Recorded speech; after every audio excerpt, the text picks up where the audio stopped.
Hello, and today I'm going to be covering the evolution of video gaming technologies. I'm going to be providing a general overview of the growth of how the digital technology has shaped the gaming industry.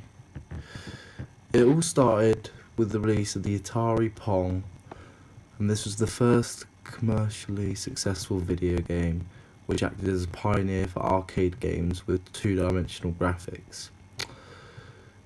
Then it came the Magnavox Odyssey.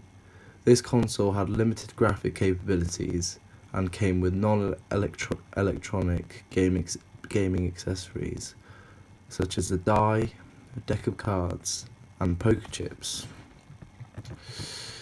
Then, in 1985, came the Sega Master System.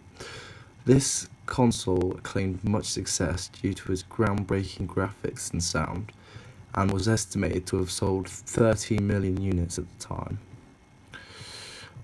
It was around this time that there was the North American video game crash, and at this time it was thought that the future of video games would be in jeopardy until the release of the Nintendo Entertainment System. This was the best-selling console of its time and helped to revitalise the video game industry after the North American video game crash. Then, in 1989, came the release of the Game Boy. This was the first handheld console released in the market. The product was met with instant success as it accumulated over 100 million in sales throughout its lifespan. Then, in 1995, PlayStation came into the fray when they introduced a console which used CDs instead of the traditional cartridges which were used by the previous versions of consoles. This invention would have massive implications on the future of gaming.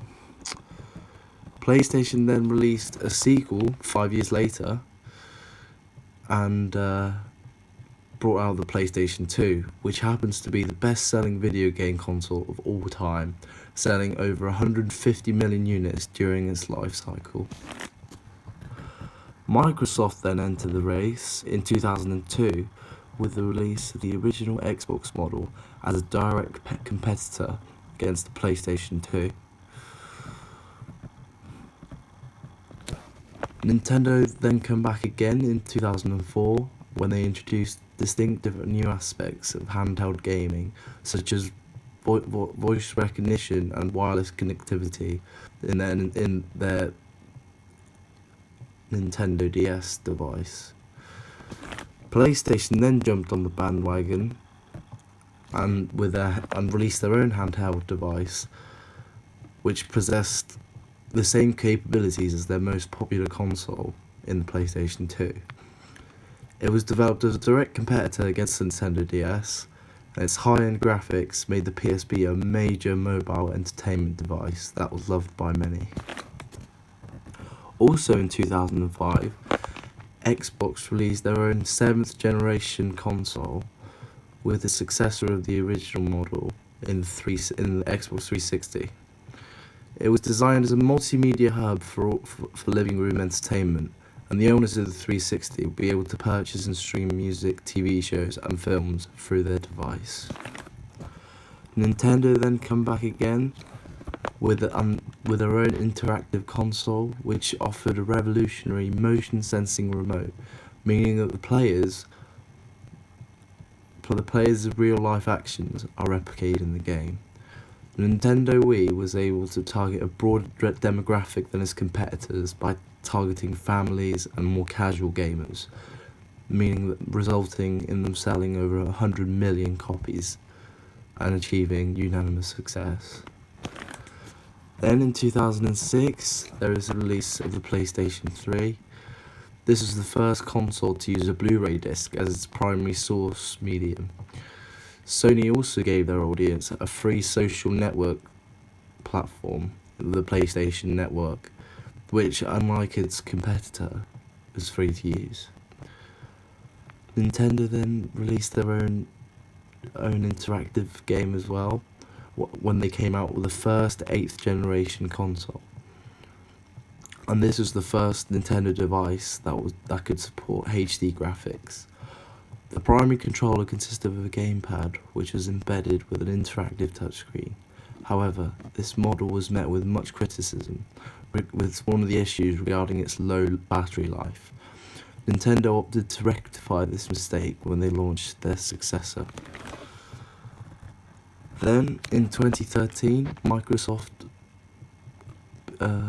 began their journey down the next-gen console by bringing out, in their words, the all-in-one entertainment system. They also introduced the ability for players to be able to record and share clips and screenshots from their gameplay, which they could upload directly to streaming services such as Mixer and Twitch to appeal with today's market. A year later, in 2014, the PlayStation 4 was released, and when Sony went about creating their latest model, they placed an increased emphasis on the social interaction and integration with other devices. Many critics highlighted the differences between the Xbox One and the latest PlayStation model, saying that the difference between the two consoles was significant and obvious.